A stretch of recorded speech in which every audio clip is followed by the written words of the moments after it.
Ward 4 के पार्षद अरुण जी टाक, जो अभी निगम के अंदर नेता प्रतिपक्ष के दावेदार हैं, महापौर का अप्रत्याशित है और उदयपुर के अंदर कई सारे मुद्दे बड़ी प्रखरता से और मुखरता से उठाते हैं। लास्ट ईयर जब अभी लास्ट मंथ में जो मीटिंग थी नगर निगम के अंदर, उसमें भी आपने उदयपुर को लेकर जो फ्लाईओवर थे उसके अंदर भी उसके भी मुद्दे आपने उठाए। वो ताराचंद जी पर कई सवालों की बौछार करते। आइए आज हम उन्हीं से बात करते हैं जो कि आज एक मुहिम को लेकर चल रहे हैं उदयपुर के अंदर, जो पहाड़ियाँ जंगल सब काटे जा रहे हैं, तालाबों को कब्जा किए जा रहे हैं। उस मुहिम को लेकर आप कई बार पत्राचार मुख्यमंत्री से कर चुके हैं, उनसे मिल चुके हैं और इन पर भी कई तरह के आरोप लगे। आज उन्हीं आरोपों की सफाई देंगे आप अरुण जी टाक। आइए हम इनसे बात करते हैं। न्यू हर्ष नगर जो पिछोला की बाउंड्री के वहाँ लगता है, जिसको लेकर उदयपुर में एक राजनीतिक दंगल बना हुआ है, उसको लेकर आपने आवाज़ उठाई कि ये सब गलत हो रहा है।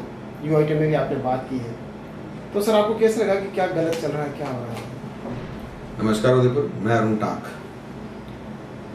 आपके इलेक्ट्रॉनिक मीडिया के माध्यम से मैं उदयपुर की जनता को बताना चाहता हूं कि उदयपुर की लाइफलाइन है तो यहाँ के नैसर्गिक सौंदर्य को बढ़ाने वाले हमारे पहाड़, जंगल और हमारी खास तौर से वे जिले जो यहाँ की खूबसूरती में चार चांद लगाती है और विश्व के सुंदर शहर को और ज़्यादा सुंदर बनाती है। यहाँ पर कोई भी पर्यटक आता है तो यहाँ के झीलों और यहाँ के नैसर्गिक सौंदर्यकरण को देख कर अभिभूत होता है और यहाँ का सारा व्यापार जो है वो इन सिर्फ पर्यटक पर आकर ठहरता है। पर्यटक इसलिए आकर्षित होता है क्योंकि यहाँ झीलें हैं, खूबसूरत झीलें हैं, इसके आसपास का एरिया बहुत ही खूबसूरत हरा भरा है और नदी नालों से परिपूर्ण है। न्यू हर्ष नगर के कुछ लोग जो वहाँ पे भूमि खरीद कर वहाँ पर आवंटन कर रहे हैं, ऐसे लोगों ने लगातार तालाबों की और नदियों के आसपास के क्षेत्र को कृषि भूमि को उन्होंने पट्टे के लोभन देकर हमारी आसपास की जनता को लुभाकर गलत कागजात दिखाकर पिछोला के पेटे में न्यू हर्ष नगर बसाने करने की कोशिश कर दी। जहाँ ये न्यू हर्ष नगर बन रहा था तभी मैंने अपने मीडिया के साथियों के साथ, हमारे 8-9 पार्षदों के साथ वहाँ का अवलोकन किया, जब वहाँ पर एक भी मकान नहीं था। यह भूमि पेटाकाश पिछोला है, जिसके खसरा नंबर मैंने तत्कालीन तहसीलदार और सचिव साहब को दिए। उसके उपरांत लगातार मेरा उनके साथ पत्रांग रहा। वहाँ पर कार्रवाई नहीं होने पर मैंने मुख्यमंत्री महोदय को भी पत्रांग किया और स्वायत्त शासन मंत्रालय में दिया। तब जाकर वहाँ पर किसी पटवारी ने वहाँ पर कार्रवाई करते हुए वहाँ की सड़कें उखाड़ी, लेकिन इन उखाड़ने से कोई फायदा नहीं हुआ। भूमाफिया इतने हावी थे, उन्होंने अपने रसूखात का बल पर ऐसे लोगों के साथ मिलीभगत कर उनको आश्वस्त किया कि अब कोई कार्रवाई नहीं होगी, हम बैठे हैं। और वहाँ पर फिर से सड़कें नाले पाट दिए गए, सड़कें बना दी गई। सदियों से सज्जनगढ़ की ओर से आने वाले बड़े नाले जो नदी रूपी हुआ करते थे उनको पाट दिया गया, वह नाली का रूप ले लिया। हम जानते हैं कि आज से 90 के दशक में जब हम फतेह सागर पिछोला के आसपास जाते थे, कीकर के पेड़ हुआ करते थे, हरियाली हुआ करती थी और बारिश भरपूर उदयपुर में होती थी। यहाँ का मौसम कभी भी 32 डिग्री से ऊपर नहीं जाता था।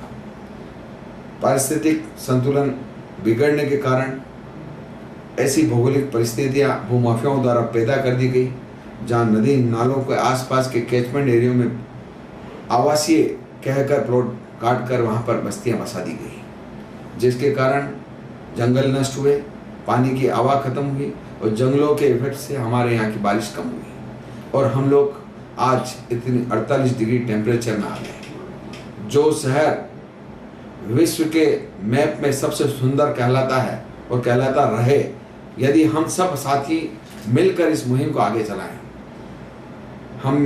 मैं आपके इस मीडिया के माध्यम से कहना चाहता हूँ, वहाँ पर जितने भी भूमाफिया हैं, मैं भूमाफिया शब्द इसलिए यूज कर रहा हूँ मुझे कहना नहीं चाहिए क्योंकि भू व्यवसायी सभी सभ्य लोग हैं, लेकिन इन्हें भू माफिया इसलिए कहना चाहिए क्योंकि जो झील के पेटे में, जो कैचमेंट के एरिया में कृषि प्लॉट को आवासीय कहकर रजिस्ट्रियाँ कराए, आप वहाँ की रजिस्ट्रियों का अवलोकन करें, उन्हें आवासीय प्लॉट करके उन्होंने रजिस्ट्रियाँ करा रखी है। और जो भूमि पेटा कास्ट जो आराजी मैंने दे रखी है, वो आज भी आराजियत भूमि के पेटा कास्ट, पिछुला के पेटा कास्ट में है। वहाँ का जो सज्जनगढ़ से आने वाला नाला है वो पाट दिया गया है, वो आप अवलोकन करें। ये सारी बातें इसलिए उसको माफिया बनाती है, प्रलोभन इतना कि वो कुछ कमा लेगा, लेकिन वो इतने बदनुमा का दाग इस शहर को दे जाएगा जहाँ पिछोला का पानी आवक में नहीं रहेगा, पिछोला सूखती नजर आएगी। आने 2 दशक 3 दशक बाद हम पानी कहाँ से लाएंगे? जल के बिना कौन सा जीवन है? भौगोलिक स्थितियाँ ऐसी हो जाएगी, गर्मी सहन करना मनुष्य के लिए अतिशोक्ति हो जाएगा। हम उन पे कार्य कर रहे हैं। कई दोस्त तेजदार राजदान जी हो, चाहे खतीसार और स्वर्गवासी हो गए, ऐसे कई लोग हैं जो पर्यावरण को लेकर, नदी नालों को लेकर, उदयपुर के नैसर्गिक सौंदर्य को लेकर, पहाड़ों को लेकर, जंगल को लेकर लड़ाई लड़ रहे हैं। आपके मीडिया के माध्यम से उन सभी लोगों को मैं नमस्कार और साधुवाद धन्यवाद देना चाहता हूँ, जो मीडिया के साथी हम सभी के साथ मिलकर इस मुहिम को एक सार्वजनिक, जग जाहिर और सबसे बड़ी मुहिम बनाए। जैसे बेटी पढ़ाओ और बेटी को आगे ले जाओ जो मुहिम चली थी, उसी तरह से शहर बचाओ, नदी नाले तालाब जंगल बचाओ, वन बचाओ, ये जो सदियों से आदिवासी नारा लगा रहे हैं, इस नारे को बुलंद करना होगा। तभी हम सही मायने में हमारे उदयपुर के प्रति वफादार बनेंगे और इस शहर को और ज़्यादा सुंदर बना पाएंगे। ठाकुर साहब, मैं आपसे एक प्रश्न करना चाहता हूँ। राष्ट्रीय किसान कॉन्फ्रेंस के कांग्रेस के जो सचिव हैं सद्दाम हुसैन जी, जो हर्षनगर के लोगों को लेकर उनको जो DH मिनिस्टर से भी वो मिले हुए जी, और इसका कि सारे कैचमेंट एरिया के अंदर नहीं है और इसके खिलाफ उन्होंने बात की जी, और आपके खिलाफ कुछ आरोप भी ऐसे लगाए जी। तो क्या देखते हैं आप इस चीज़ को? सद्दाम हुसैन हमारी पार्टी के नेता हैं। वो उस जगह निवास करते हैं जहाँ न्यू हर्षनगर नज़दीक है। कोई भी अपराध होता है उसमें 2 पक्ष होते हैं। एक अपराध को जो अपराधी ने किया है उस अपराध की सजा दिलाने के लिए एक पक्ष कार्य रहता है, दूसरा उसमें लचीलापन चाहता है कि उसे कुछ राहत मिल जाए। सद्दाम हुसैन उसी दूसरे पक्ष का पहलू है।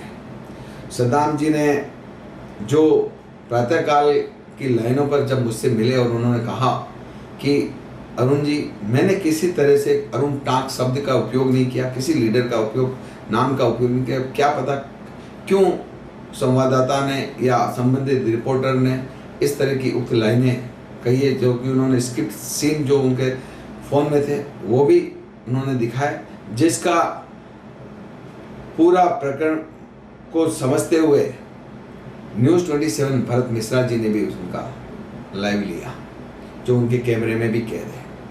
ऐसे में हमारी ओम जी से भी बात हुई। उन्होंने कहा सर मैं ऐसा सोचा, ऐसा किया, उनकी बातों का मुझे समझ में नहीं आया, लेकिन प्रत्यारोप आरोप लगते रहेंगे। वास्तविकता यह है, मैंने भी उन्हें कहा था कि मेरे को जब रात को ओम जी का फ़ोन आया कि ऐसा कुछ है तो आप बताएं, हम हर जगह पर क्या करें। मैं आपके मीडिया के माध्यम से भी फिर से 2 बात को दोहराना चाहता हूँ। यदि एक व्यक्ति 5 पैसे का भी आरोप तथ्यात्मक कागजों के साथ या प्रत्यक्ष रूप से मुझ पर लगाता है तो मेरे खिलाफ कानूनी कार्रवाई करे और मेरी राजनीतिक जीवन का मैं उस दिन अंत कर दूंगा। क्योंकि लगातार 2 वर्षों से जिस जगह एक ईंट नहीं लगी थी तब से मैं संघर्षरत हूँ, मीडिया के साथियों के साथ संघर्षरत हूँ और हमारे पार्षद बंधुओं के साथ संघर्षरत हूँ। तो मेलामेंट होने की बात ही नहीं। लेकिन वे लोग जो वहाँ पर भू माफिया हैं, जो काम कर रहे हैं, जो ऐसी भूमि को बेचने का काम कर रहे हैं प्लॉट के रूप में, वो बहुत धनाढ़ लोग हैं, रसूखदार हैं और गलती से इस बार उनका पाला मुझसे पड़ा है। मैं आपके माध्यम से कहना चाहता हूँ, मैं ट्रिब्यूनल कोर्ट, लोकायुक्त तक इस बात को पहुँचाऊँगा। माननीय मुख्यमंत्री महोदय भी इसमें, स्वायत्त शासन मंत्रालय, हमारी सरकार भी इसमें संवेदनशील है कि नहरों, नदियों, तालाबों, उनकी सुरक्षा और उनके संरक्षण को और मजबूत किया जाए, जंगल के संरक्षण और उनको वन्य जीवों के संरक्षण को मजबूत किया जाए। ऐसे में इतना बड़ा तंत्र है, कहीं न कहीं ऐसे लोग जो हो सकता है ऐसे विभागों में भ्रष्ट हों, वही लोग उनको साथ देकर उनके इस कार्य को आगे बढ़ाने का काम कर रहे हैं। डॉक्टर साहब, मैं आपसे कहना चाहूँ, थोड़े दिनों पहले हमने एक उदयपुर के जो विधायक हैं, नेता प्रतिपक्ष, उनका हमने इंटरव्यू लिया था। उदयपुर की पहाड़ियाँ बचाओ, इसी के तहत हम उनसे मिले थे, तो उन्होंने भी यही भाव व्यक्त किया कि साहब बहुत बड़े माफिया और बहुत बड़े लोग इसमें शामिल हैं। विधानसभा के अंदर भी मामूली विधायक हैं, ग्रामीण विधायक, उन्होंने भी आवाज़ उठाई इसके खिलाफ, पर कोई कार्रवाई आगे बढ़ नहीं पाई। वही के वही अफसर समाज जमे हुए थे और वही सब मिले जुले, मतलब थोड़ी फौरी कार्रवाई होती है और वापस वो काम वही ठंडी पड़ जाती। देखिए, हमारे मुख्यमंत्री की बात जब तक कहूँगा मैं, वे संवेदनशील ने जवाब दी है। आपने अभी भी पत्रांग के बारे में उसको वायरल भी किया है कि यहाँ के पत्रांग छापने का काम शायद नहीं कर पाए, कुछ समाचार पत्रों में छपा और कुछ में नहीं, लेकिन जयपुर के मुख्य पृष्ठ पर जब ये बात छपी, DLB तक गई, मुख्यमंत्री महोदय तक गई, मैंने मुख्यमंत्री जी को जब लेटर लिखा और UIT के भ्रष्टवाड़े के साथ जो भ्रष्टाचार हो रहा है, जो मिलीभगत होकर ये भूमाफियाओं के साथ हमारे नदी नाले वन क्षेत्र को, हमारी तालाबों के कैचमेंट एरियो को, पेटों को छेड़ा जा रहा है, उस पर मैंने पूरा पत्रांग लिखा। उसके उपरांत UIT में आमूलचूल परिवर्तन संपूर्ण रूप से हो चुका है, जो आपने अभी देखा है, और इसमें कुछ समय नहीं है। मात्र 26 मार्च को मैंने ये पत्रांग CMO में लिखा और CM के साथ मैंने कॉपी यहाँ के कलेक्टर साहब को भी CC में रखा। मैं ये कहना चाहता हूँ, किसी भी चीज़ में अगर हमें कहीं किसी के साथ संघर्षशील रहना है तो आज़ादी के लड़ाई जैसे हमें लड़ना होगा, लगातार लड़ना होगा। और आज़ादी भी कई वर्षों बाद मिली। अब हम उदयपुर में ऐसे माफियाओं से लड़ रहे हैं जो बहुत सशक्त हैं, चाहे वो धनबल हो, चाहे रसूखदार हो, और चाहे उनके बड़े लोगों के साथ घुसपैठ हो, लोक सेवकों के साथ मिलीभगत हो, हम उनके साथ लड़ रहे हैं। तो निसंदेह हमारे पे कीचड़ उछलेंगे, लेकिन उन कीचड़ के उछलने से हमें डरना नहीं है। हम अडिग होकर, सांच को आँच नहीं, सच निडर है, उस तरह हमें चलता रहना होगा। हमारे यहाँ के जो जनसेवक हैं, चाहे हमारे विधायक हों, चाहे हमारे सांसद महोदय हों, और यहाँ के मेयर हों, सभी से मैं निवेदन करना चाहता हूँ कि हमारे उदयपुर को बचा लीजिए। अरुण जी टांक, जिन्होंने हर प्रश्न का बेबाकी से जवाब दिया, जो कि अभी उदयपुर को बचाओ, जिसमें जंगल जमीन जन आंदोलन छुरी है, ईंट कंक्रीट के पत्थरों को जो बिल्डिंगें खड़ी की है उसको रोकना चाहते हैं कि जंगल बचें, नदी बचे, पानी बचे, उदयपुर का भविष्य क्या होगा, इस बारे में बहुत ज़बरदस्त चिंतित है ये। और हम ये चाहते हैं कि उदयपुर के जो जनमानस जनमान्य गणमान्य लोग हैं, आप उनसे मिलकर, उनसे बात करके, उन लोगों को साथ में रखकर इस आंदोलन को आगे बढ़ाएं। यही हमारी आपके साथ शुभकामनाएं हैं। धन्यवाद। द कलर्स 18 उदयपुर न्यूज़ को सब्सक्राइब करें और हमेशा अपडेट रहिए।